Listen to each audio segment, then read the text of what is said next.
Hi students, this is the last day of week 1 of our course together. I hope you can hear me and see me okay. My goal each week is to do a little summary of the week's discussion board and topics and so forth. Today I have 3 things I want to cover. A little bit of housekeeping on the course, some comments on your introductions, and some comments on my observations of the discussion board from week 1. Okay? First of all, the housekeeping. It really picks up from here, week 2. It gets very busy. As you know, there are 3 papers. One, the memo you can't really prepare for, but I'll tell you at the end of week 3 what to do, and it's a fun piece, all right? That's 10 points. Paper 1 is due in week 3. I'm going to open week 3 probably tomorrow, so you can get to look if you want to get ahead of some of the readings that might help you. Actually, that's mostly help for the final paper. The first paper has to do with an opinion piece. It's very clear in the assignment.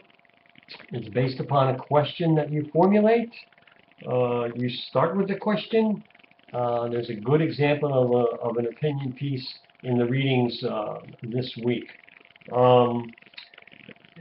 This is very important, and that you continue to use the readings and the videos back and forth, and I want to see some evidence of that in that paper. I'll say a little bit more about that next week.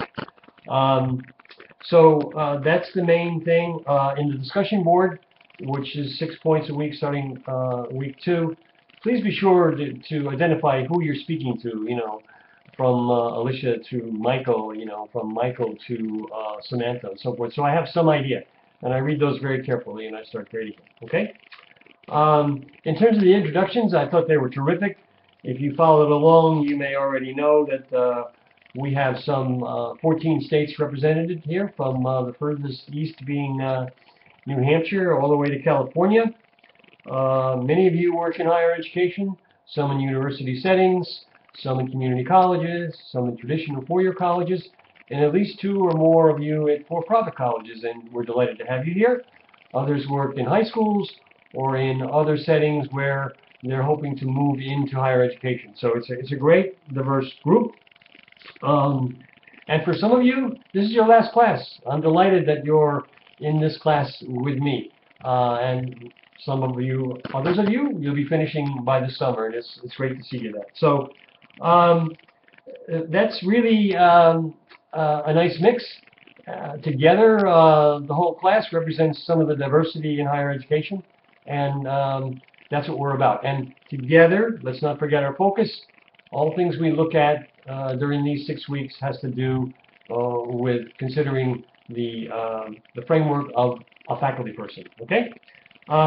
So the discussion board, I thought the comments were particularly good on academic freedom, which is one of the rocks of faculty life and perspective. It's been around for, you could say, a very long time. And Schrecker hits the nail right on the head when she says no tenure, no academic freedom. And many of you made some very interesting comments, and I just want to point out some of them, and I'll do that again on a regular basis, week to week. I thought Martha mentioned it does not create faculty immunity. It's certainly correct. Alicia commented on quoting Eliot and Lowell, teaching by professors in their subject matter, or they use the term chair, and they also did say professors, should be absolutely free.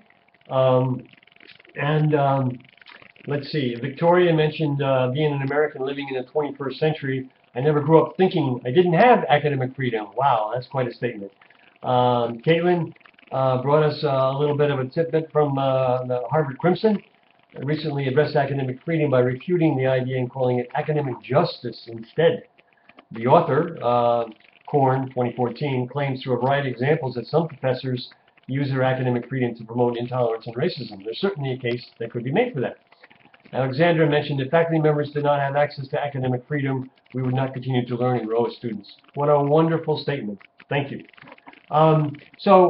That's a little bit of a summary of the comments. This is a term that you'll see throughout this course. And in each of the subjects, as we move towards shared governance, you'll see it come up again. Okay? So, in essence, that's my summary this week. In the discussion board, remember there's 3 posts. Excuse me. The first post I call the primary post, where you respond to the question that I start the conversation with, start the thread, and then at least 2 to classmates, and move yourself around so you get to know some of the other classmates and address where they're from. So if you only send the primary post to me, I can't give you full credit. So I'm looking for your comments to the others in the class. And I will give you detailed comments in the discussion board when I grade them near the end of next week. Okay? That's my summary. I'm delighted to have you here. We're in this class together, all looking at all the subject matter, the readings and materials from the perspective of what it means to be a faculty member. That's anything from a full tenured professor to a contingent adjunct faculty member. Okay? Thanks very much. Good luck in week 2.